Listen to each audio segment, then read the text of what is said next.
حضرت سعد بن ابی وقاص رضی اللہ تعالیٰ عنہ کا نا اپنی ماں سے بڑا پیار تھا اپنی والدہ سے.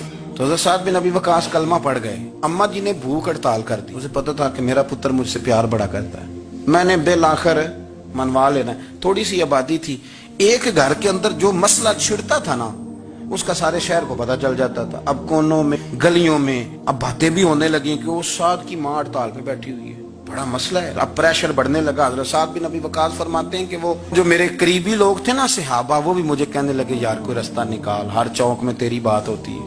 کہتے ہیں میں گھر جاتا تو گھر والے, بہن, بھائی, بچے, باپ سارے کہتے ہیں یار تیری ماں مر جائے گی. اب بہت بڑا ایشو ہے. ہم یہ کہہ دیتے ہیں کہ انہوں نے قربانیاں بڑی دی, لیکن آپ ذرا بات کو سمجھے نا کہ اماں بھوک ہڑتال پہ بیٹھ جائے, ایک انسان کہاں کھڑا ہو جائے گا؟ بدنامی الگ ہے, بحث الگ ہے, سیانہ بندہ, مالدار, وزادار, قبیلے والا. حضرت سعد بن ابی وقاص کی ماں نے 3 دن تک روٹی نہیں کھائی, پانی نہیں پیا, بے ہوش ہو گئی. اب جب بے ہوش ہوئی تو شور پڑا, سارا محلہ جمع ہو گیا. اب سارے لوگ کھڑے اور بچہ وہ ہے جو ماں کی بڑی ماننے والا ہے.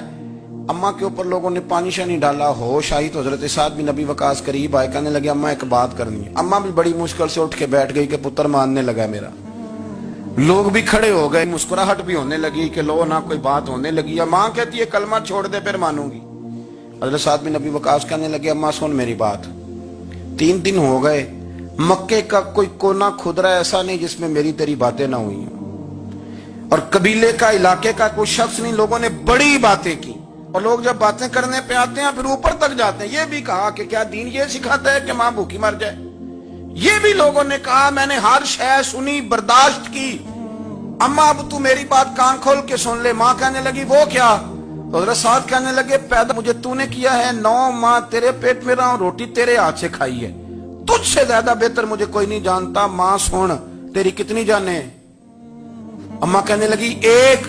تو حضرت سعد فرمانے لگے تیری 1000 جان بھی ہو نا تو ایک ایک کر کے ساری نکل جائے تو میں محمد عربی کا کلمہ پھر بھی نہیں چھوڑوں گا.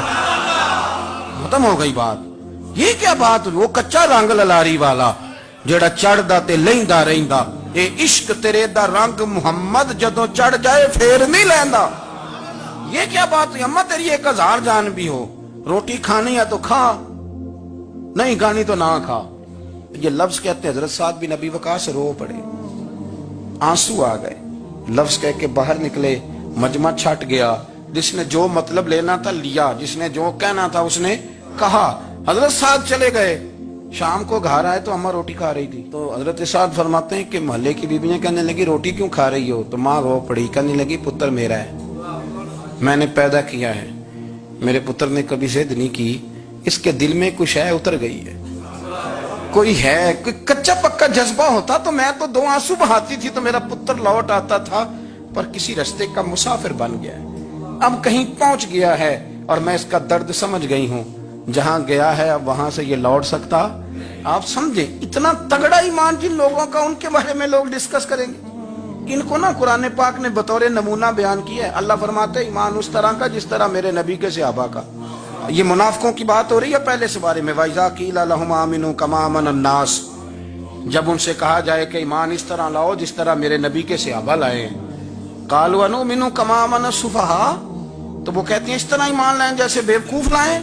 یہ تو بیوقوف ہے, ہر شے نبی پاک پہ قربان کر رہے ہیں. تو اللہ فرماتے ہیں الا انہم هم السفہاء, خبردار ہو جاؤ میرے نبی پاک کے غلاموں کو بیوقوف کہنے والو تم بیوقوف ہو. اللہ کہتا ہے تم پاگل ہو, بیوقوف ہو. اللہ انہیں پاگل کہتا ہے, اللہ پاگل کہتا ہے انہیں جو نبی پاک کے صحابہ کو پاگل کہتا ہے. اللہ انہیں پاگل کہتا ہے. یہ معیار ایمان ہے. قرآن نے کہا ایمان اس طرح کا جس طرح کا نبی پاک کے. وَإِذَا قِيلَ لَهُمْ آمِنُوا كَمَا آمَنَ النَّاسُ, ایمان اس طرح لاؤ جس طرح میرے نبی پاک کے صحابہ ایمان لائے ہیں, اس طرح ایمان لاؤ, اس طرح.